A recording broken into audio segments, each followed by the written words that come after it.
Well, hey guys, come down here and see where we're venturing out to today.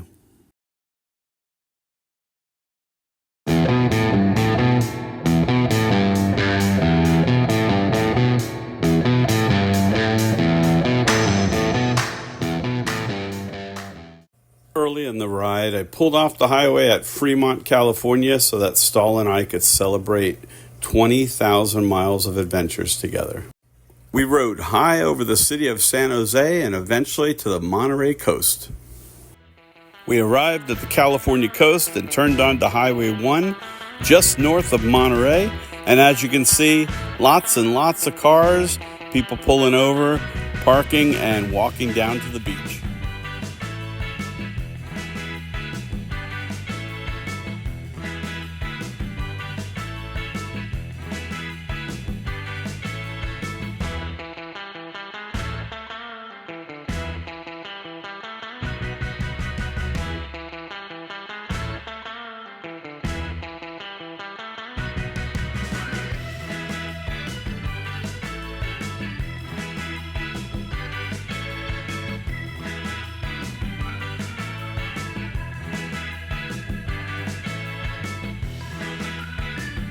Wow, beautiful views. Next stop, Big Sur. I thought it was closed south of Bixby Bridge, though. No. It keeps getting worse, dude. It keeps getting worse and worse. That's the one thing I really wanted to see was that bridge. Bixby Bridge? Yeah.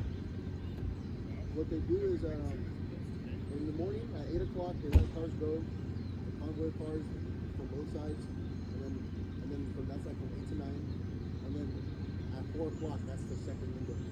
You know what I mean? So if they leave at 8, going this way, then they're like stuck on that side to 4. Yeah. No, I'm on a camping trip. I'm eventually getting all the way to San Diego, but I really wanted to see Bixby Bridge. That was like on my list. Yeah. It's freaking closed. I've been keeping track on that Caltrans app.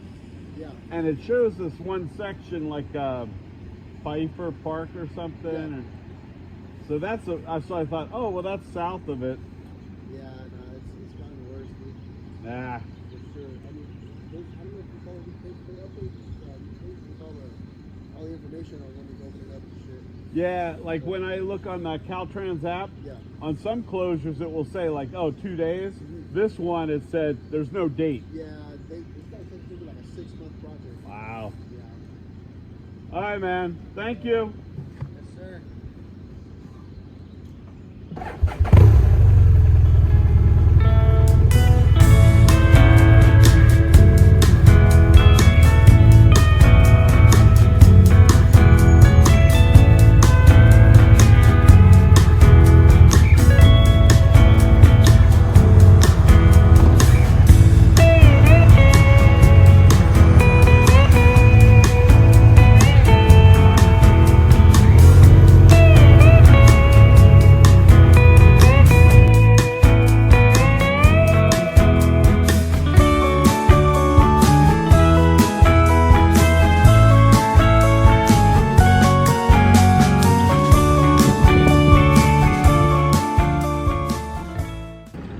Well, here I am at the Brown Butter Cookie Company. It's a place I heard about from the guys at 2 Lane Life. Been wanting to come here. It did not disappoint. Ate 3 cookies already. Saving some more for tonight.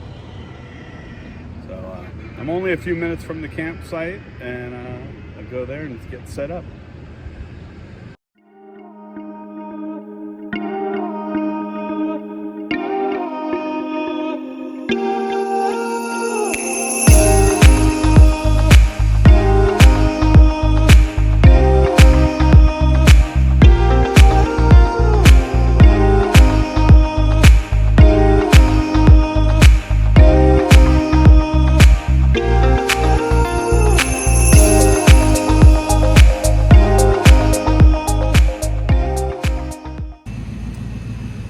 So every trip I like to try something new. This time around it's cooking in a can. I had seen and heard about this, and I gotta tell you, I've already tried it. Did not come out bad. No different than if you cooked it in the microwave at home. And this is Chef Boyardee overstuffed raviolis. Bon appetit. Okay, a little messy.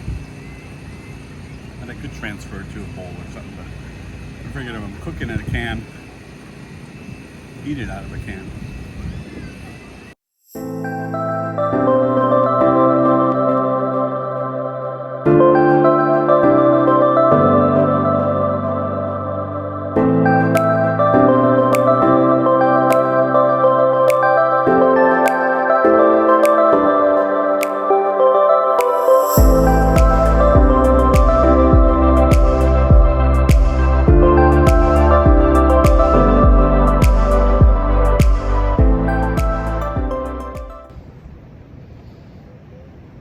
Well, if you watched my video from last year's spring break trip, you know that I found a Duraflame log for outdoors. The fact that Duraflame makes an outdoor camping log means that I'm not alone. Cooking dinner in a can and Duraflame outdoor log. If you were looking for hardcore camping, you clicked on the wrong video. But I'm all about making things easy, making things inexpensive. That Duraflame log cost $5 at Walmart. The can of raviolis was $1.25, and no mess, no refrigerator, easy cleanup for dinner, and easy setting a fire.